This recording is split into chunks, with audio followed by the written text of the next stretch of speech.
Selamat pagi Bapak Ibu Guru yang saya hormati. Terima kasih izinkan pada kesempatan ini saya menyampaikan paparan program kerja Kepala Sekolah tahun pelajaran 2025-2026 sebagai strategi peningkatan mutu dan kinerja sekolah oleh saya sendiri, yakni Happy Sitohang, SPD.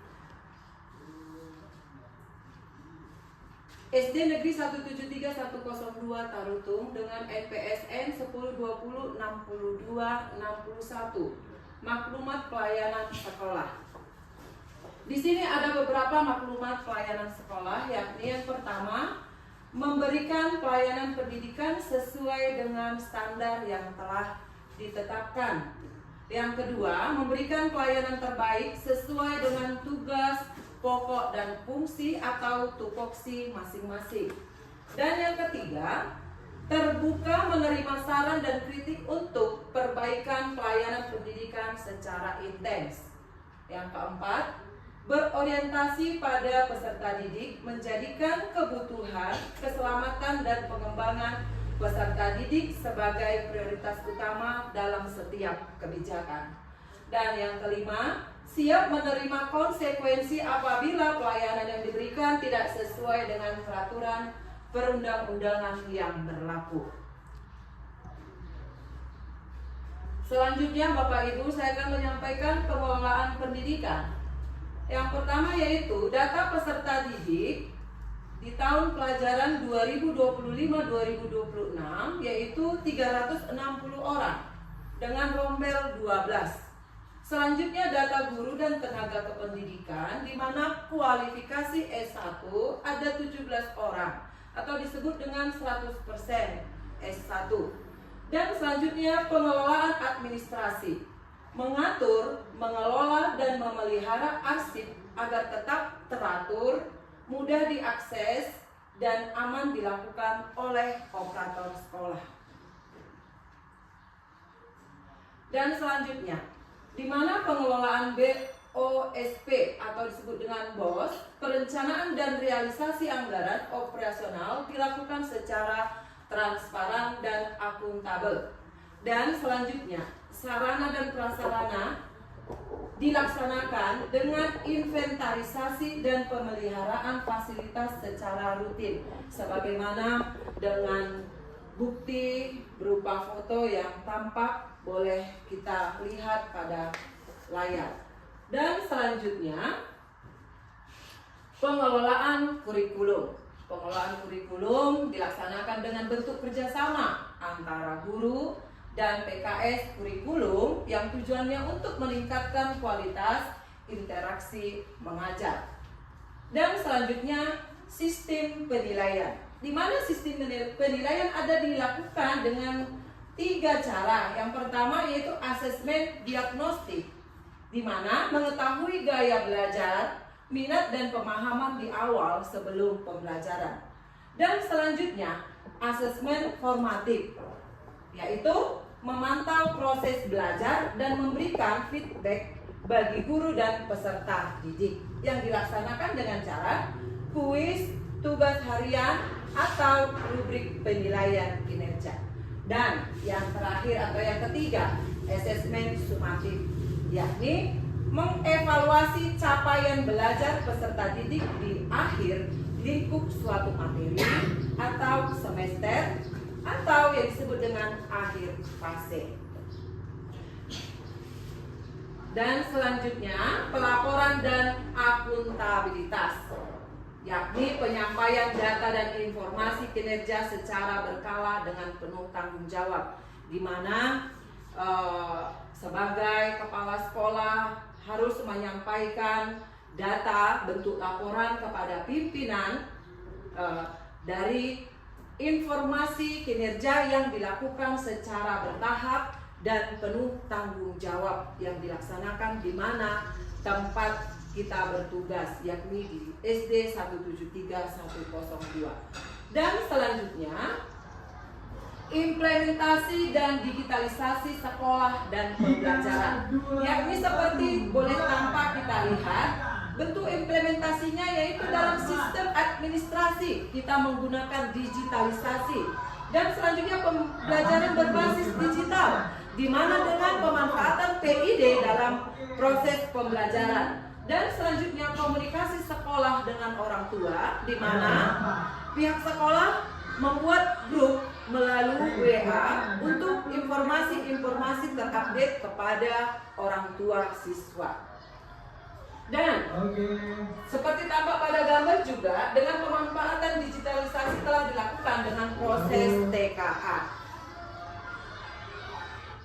Baik, selanjutnya pengembangan sekolah. Pengembangan sekolah kita laksanakan dengan bentuk pelatihan dan peningkatan kompetensi guru melalui kegiatan KKG, BIMTEK, pelatihan, dan webinar. Dan selanjutnya pengadaan sarana dan prasarana pembelajaran.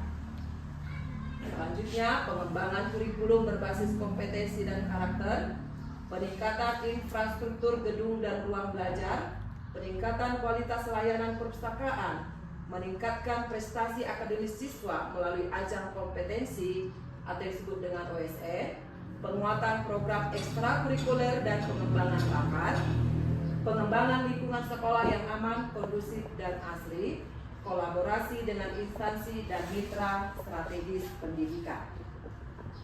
Baik, selanjutnya program unggulan di sekolah SD 173-102 ada beberapa, yakni program literasi dan numerasi.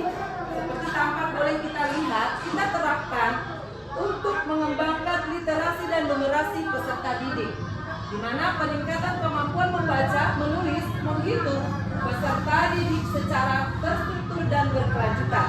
Kita lakukan juga dengan pemanfaatan digitalisasi atau yang disebut dengan PID, seperti yang tampak pada video. Dan selanjutnya program unggulan sekolah, yaitu program ekstra seni atau pengembangan budaya, kita laksanakan juga dengan bentuk kombinasi pelestarian atau melindungi warisan leluhur dan inovasi, mengadaptasikannya dengan zaman modern, di mana di sekolah kita menanamkan kepada peserta didik agar mencintai budaya yang ada di daerah kita, yakni dengan tortor Batak, dengan vokal yaitu lagu nuansa Batak, dan yang disebut dengan martorsa, lain dan sebagainya. Dan selanjutnya program unggulan sekolah yaitu program peningkatan dari segi akademis melalui ajang kompetisi atau yang disebut dengan OSN. Kita laksanakan juga seperti yang tampil pada gambar melalui yang sudah kita laksanakan pemberangkatan siswa dari sekolah kita. Dan dalam program Saita Payas kita juga tetap kembangkan, dukung program pemerintah kita atau pimpinan kita, di mana kita terapkan pemilahan sampah atas siswa yang hadir di sekolah. Di sepanjang jalan mereka menemukan dan memilah sampah dan meletakkannya pada tempat yang telah disediakan. Demikian juga dengan peremajaan tanaman dan penyediaan lahan untuk tempat sampah organik atau yang dapat dikatakan menjadi kompos. Oleh karena itu, program Saita Payas tetap kita dukung di sekolah kita. Dan selanjutnya program Tapa Maju. Program Tapa Maju ini juga merupakan hal yang kita laksanakan di sekolah, di mana tujuan kita memajukan peserta didik kita akan hal-hal yang mengembangkan cakrawala berpikir mereka dengan beragam kegiatan yang kita laksanakan di sekolah.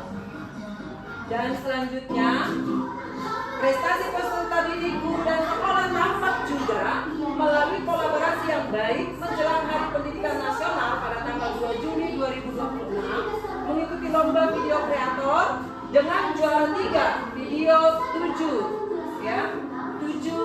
kebiasaan anak Indonesia hebat, seperti tampak pada video tersebut. Dan selanjutnya data capaian akademik dan non-akademik siswa tampak seperti pada layar, yakni ada penurunan, yaitu dari tahun 2024 ke tahun 2025 dari segi numerasi dan literasi. Tampak dari hasil rapor pendidikan sekolah, dan boleh kita lihat juga bentuk permasalahan yang kita temukan di sekolah dengan bentuk solusi yang kita telah laksanakan di sekolah ini. Yang pertama yaitu masalah kehadiran peserta didik. Adapun tindakan yang kita laksanakan yaitu melalui program keterlibatan orang tua dalam memberikan motivasi kepada siswa untuk menekan tingkat absensi daripada siswa yang menjadi polemik dalam masalah. Dan selanjutnya, kurangnya fasilitas pembelajaran digital. Dan yang telah kita laksanakan yaitu pengadaan perangkat dan platform digital. Dan selanjutnya keterbatasan infrastruktural bangunan sekolah. Yang kita laksanakan yaitu meningkatkan renovasi fasilitas sekolah dengan bentuk harapan atau bentuk proposal kepada pihak yang bisa kiranya memberikan, yaitu dalam bentuk revitalisasi yang mudah-mudahan ke depan kita boleh terima di sekolah ini. Dan selanjutnya rendahnya keterlibatan orang tua siswa, di mana kita lakukan bentuk penguatan komunikasi sekolah dan keluarga. Demikianlah bentuk permasalahan dan solusi yang telah kita lakukan. Dan selanjutnya, Bapak Ibu, bentuk evaluasi dan capaian kinerja sekolah, di mana kinerja kepala sekolah, yakni yang pertama, efektivitas manajerial, pengembangan sekolah, kepemimpinan pembelajaran, pengelolaan sumber daya, dan kinerja guru, pemenuhan sasaran kerja pegawai atau disebut dengan SKP, observasi praktik pembelajaran, dan selanjutnya pengembangan kompetensi. Dan capaian siswa, di mana kita harapkan beriman dan berakhlak atau berkarakter mulia. Dan selanjutnya, di mana kita harapkan kemampuan akademik dan secara non-akademik dari peserta didik. Dan yang selanjutnya pengembangan minat dan bakat, lalu kemampuan dalam berkompetisi. Dan selanjutnya, apakah rencana tindak lanjut yang akan kita laksanakan ke depan ini dari semua yang telah tampak, yaitu yang pertama, meningkatkan kemampuan dasar, literasi dan numerasi peserta didik. Dan yang kedua, meningkatkan infrastruktur digital pembelajaran di setiap kelas, pengadaan koneksi internet yang memadai, penguatan program pelatihan dan pengembangan potensi guru, peningkatan kualifikasi tenaga kependidikan secara berkelanjutan, perluasan program unggulan sekolah ke lebih banyak peserta didik yang terimbas, dan pengembangan program Setapayas dan Tapamajuma, penanganan tantangan infrastruktur bangunan dan fasilitas sekolah seperti yang kita harapkan tadi. Dan selanjutnya yang terakhir, peningkatan keterlibatan orang tua dan komunikasi dalam dunia pendidikan. Baik, demikianlah Bapak Ibu yang dapat saya sampaikan dalam program dan maklumat Kepala Sekolah di SD 173 102. Terima kasih atas perhatian dan kerjasamanya. Shalom. Horas.